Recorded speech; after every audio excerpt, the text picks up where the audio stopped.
بسم اللہ الرحمن الرحیم۔ السلام علیکم دوستو، کیسے ہیں آپ سب؟ کہتے ہیں کہ کسی زمانے میں جانور بھی انسانوں کی طرح باتیں کیا کرتے تھے۔ اس طرح سے مجھے ایک واقعہ یاد آیا۔ کسی زمانے میں ایک آدمی کے پاس ایک مرغا ہوا کرتا تھا، تو ایک دفعہ اس کا دل چاہا کہ اس مرغے کو ذبح کرے اور کھا لے، لیکن اس کو وجہ سامنے نہیں آ رہی تھی کہ کون سی ایسی وجہ وہ جو اس کے سامنے رکھے کہ جس کی بنا پر وہ اس مرغے کو کھا لے۔ لہٰذا اس نے دل میں کئی تدابیر سوچی اور آخر میں اس نے یہ تدبیر سوچی اور مرغے کے سامنے یہ شرط رکھ دی کہ کل صبح اگر تم نے اذان دی تو میں تمہیں ذبح کر دوں گا۔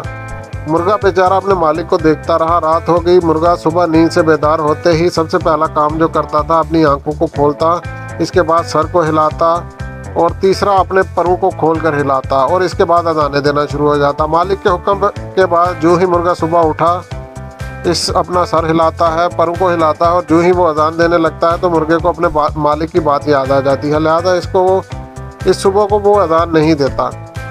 مالک بھی حیران و پریشان کہ مرغے نے تو میری شرط پوری کر دی۔ مالک پھر ایک اور شرط سوچتا ہے اور مرغے کے سامنے رکھتا ہے، اس کو کہتا ہے کہ اچھا اگر کل صبح تم نے اپنے پر ہلائے تو میں تمہیں ذبح کر دوں گا۔ اب مرغا بیچارہ دوبارہ حیران و پریشان ہو کر رہ گیا۔ اب جب دوبارہ صبح ہوتی ہے، مرغا جو ہی نیند سے اٹھتا ہے اور اپنا سر ہلاتا ہے، لیکن وہ اپنے پر ہلانے کے قریب ہوتا ہے تو اس وقت اس کو دوبارہ مالک کی بات یاد آ جاتی ہے اگر پر ہلائے تو اسے ذبح کر دے گا۔ لہٰذا اس دفعہ اس نے پر بھی نہیں ہلائے اور اذان بھی نہیں دی۔ جب مالک نے دیکھا کہ اس نے میری دونوں شرائط پوری کر دی تو مالک نے مرغے کے سامنے ایک اور شرط رکھ دی۔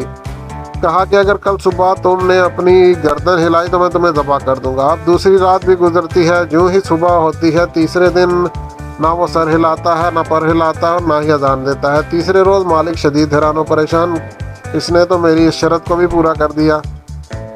مالک سوچ رہا تھا کہ ایسی کون سی کمزوری کو پکڑا جائے کہ جس کی بنیاد پر میں مرغے کو ذبح کر سکوں۔ مالک مرغے کو کہتا ہے کہ اگر کل صبح تم نے انڈا نہیں دیا تو میں تمہیں ذبح کر دوں گا۔ اب ظاہر سی بات ہے کہ باقی شرائط تو وہ پوری کر سکتا تھا کیونکہ وہ اس کے اختیار میں تھا۔ اب یہ ایسا کام ہے کہ قدرت کی طرف سے تھا اور یہ مرغے کے بس میں نہیں تھا، لہذا اس شرط کو وہ پورا نہیں کرتا اور مالک کو وجہ سامنے آ جاتی ہے۔ مرغا اپنی شرط ہار چکا ہوتا ہے۔ اس طرح مالک مرغے کو ذبح کرنے لگتا ہے تو مرغا اس کے ہاتھ سے نکل جاتا ہے اور بھاگنے لگتا ہے۔ مرغا جب پیچھے دیکھتا ہے تو مالک بددستور اس کے پیچھے بھاگتا رہتا ہے۔ بالآخر مرغا بیچارہ رونے لگتا ہے اور اپنے مالک سے گویا ہوتا ہے کہ کاش میں تمہاری اس پہلی شرط کو نہ مانتا تو آج میری یہ حالت نہیں ہوتی۔ یہ سننے کے بعد مالک نے کہا مت بھاگو، میں تمہیں ذبح نہیں کروں گا۔ مرغے نے مالک کو کہا مجھے ذبح ہونے کا اب کوئی اعتراض یا افسردگی یا شرمندگی نہیں ہے، بلکہ افسوس مجھے اس بات پر ہے کہ میں نے اتنے دن تمہاری ان تمام شرطوں کو مانا۔ اگر پہلے دن ہی میں تمہاری پہلی والی شرط کو نہیں مانتا اور میں بغاوت کر دیتا، اس وقت تم مجھے ذبح کر دیتے تو کم از کم برادری میں میری عزت ہوتی، میرے اپنے رشتہ داروں کے ہاں میری عزت ہوتی، آنے والی نسلوں کی نگاہوں میں میری عزت ہوتی، لوگ مجھے اچھے نام سے یاد کرتے۔ لیکن آج جب تم مجھے ذبح کرو گے اور اگر ذبح نہ بھی کرو، لیکن آئندہ آنے والی جتنی بھی میری نسلیں ہوں گی وہ یہی کہیں گی کہ اس نے اپنے آپ کو اس مقام تک پہنچا دیا کہ مالک کی ہر اس بات کو اس نے مان لیا جو کہ فطرت کے بالکل خلاف تھی، کیونکہ فطرت میں میرا اذان دینا تھا، فطرت میں میرے پر کو ہلانا تھا، فطرت میں میری گردن کو ہلانا تھا۔ مرغے نے اپنے مالک کو کہا کہ یہ سب میں نے تمہاری خاطر نہیں کیے۔